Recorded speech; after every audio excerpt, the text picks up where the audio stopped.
Hello friends, welcome back to moms and food kitchen channel. ఇవాళ special kalakand recipe.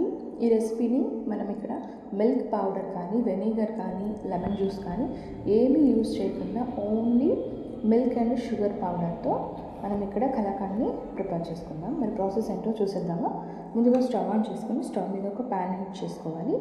Pan కాస్త heat అయిన తర్వాత ఇక్కడ నేను ఒక 1 లీటర్ వరకు మిల్క్ తీసుకున్నాను. ఇవి ఫుల్ ఫ్యాట్ మిల్క్. 1 లీటర్ మిల్క్తో మనం ఇక్కడ కలాకండ్ ప్రిపేర్ చేస్తే మనకి ఇక్కడ 200 గ్రామ్స్ కలాకండ్ వస్తుంది ఫైనల్గా. సో ఇక్కడ మిల్క్ని మనము మిక్స్ చేసుకుంటూ హీట్ చేసుకోవాలి. బాగా చిక్కగా అయ్యేంత వరకు మిల్క్ని బాగా మరిగించాలి. హీట్ అవుతున్నప్పుడు మనం గరిటెతో కానీ స్పూన్తో కానీ మిక్స్ చేసుకోకుండా అలా వదిలేసామంటే మనకి పాలు చిక్కగా అయిపోయి పొంగిపోతాయి, లేకపోతే కింద మాడిపోతుంది. సో మనం మిక్స్ చేసుకుంటూనే ఉండాలి. ప్రాసెస్ అంతా మనకి పాలు మరిగి చిక్కపట్టడానికి ఒక 30 to 40 మినిట్స్ టైం పడుతుంది. సో మనం గరిటెతో మిక్స్ చేసుకుంటూనే ఉండాలి. ఇలాగా మనకి ఒక 20 మినిట్స్లో పాలు అనేవి చిక్కపడతాయి. పాలు చిక్కపడిన తర్వాత ఇందులోకి మనం ఇక్కడ 1 లీటర్ వరకు మిల్క్ తీసుకున్నాం కాబట్టి నేను ఇక్కడ ఒక కప్ వరకు, అంటే ఒక 200 గ్రామ్స్ వరకు షుగర్ని తీసుకుంటున్నాను. షుగర్ లేదా షుగర్ పౌడర్ని ఏదైనా తీసుకోవచ్చు.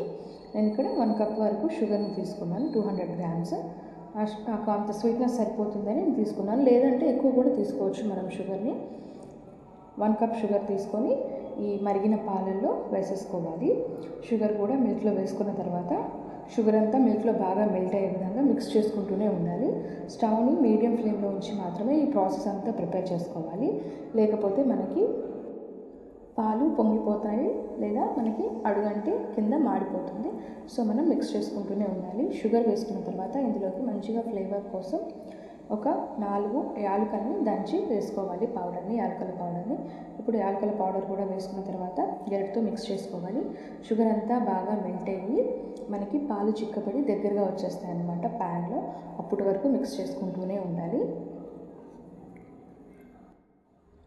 చూడండి, 15 మినిట్స్ తర్వాత మనకి పాలు ఈ విధంగా బాగా మరుగుతుంటాయి. అప్పుడు మనం మిక్స్ చేసుకుంటూ ఉండాలి. మీగడ అనేది పైన ఫామ్ అవుతూ ఉంటుంది. ప్యాన్కి అంచులకి మనకి మీగడ అనేది ఫామ్ అవుతుంటుంది. దాన్ని కూడా గరిటెతో తీసి మనం మిల్క్లో వేసుకుంటూ ఉండాలి. ఈ విధంగా మీగడని మిల్క్లో వేసుకుంటూ మిల్క్ ఇంకా చిక్కగా మరిగేంత వరకు మరిగించుకోవాలి. మనకి కంప్లీట్గా 30 మినిట్స్ పడుతుందండి టైము.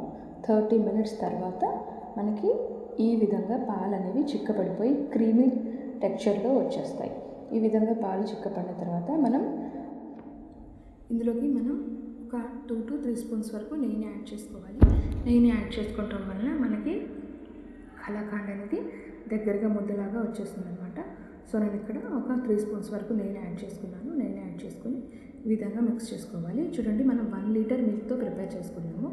ఫైనల్గా మనకు ఒక 200 గ్రామ్స్ కలాకండ్ మాత్రమే స్వీట్ ఫామ్ అవుతుంది. ప్యాన్కి అంటుకుంటే మాడిపోతుంది. సో ప్యాన్కి అంటుకోకుండా నిదానంగా మిక్స్ చేసుకుంటూనే ఉండాలి. ఇలా మిక్స్ చేసుకున్న తర్వాత మనకి దగ్గరగా వచ్చేసింది కదా. ఇప్పుడు స్టవ్ ఆఫ్ చేసేసేయాలి. స్టవ్ ఆఫ్ చేసేసి వేరొక ప్లేట్కి నెయ్యి కానీ బటర్ కానీ అప్లై చేసుకోవాలి. అప్లై చేసుకొని అందులోకి ఆ ప్లేట్లోకి ఈ కలాకండ్ స్వీట్ మొత్తాన్ని ట్రాన్స్ఫర్ చేసుకోవాలి. ట్రాన్స్ఫర్ చేసుకొని ఆ ప్లేట్ని ఒక 20 మినిట్స్ పాటు సెట్ అవ్వనివ్వాలి. 20 మినిట్స్ అలాగా వదిలేసేయాలి. కాస్త చల్లారిన తర్వాత మనకి ఏ షేప్లో కావాలంటే ఆ షేప్లో కలాకండ్ని క్యూబ్స్ లాగా లేదా రౌండ్స్ లాగా కట్ చేసుకోవచ్చు. అంతేనండి, ఎంతో ఈజీగా ఉండే కలాకండ్ రెసిపీ రెడీ అయిపోయింది. చూసారు కదా కలాకండ్ రెసిపీని. ఈ రెసిపీ మీకు నచ్చినట్లయితే నా ఛానల్ని తప్పకుండా సబ్స్క్రైబ్ చేసుకోండి. నా ఛానల్ని తప్పకుండా ఫాలో అవ్వండి.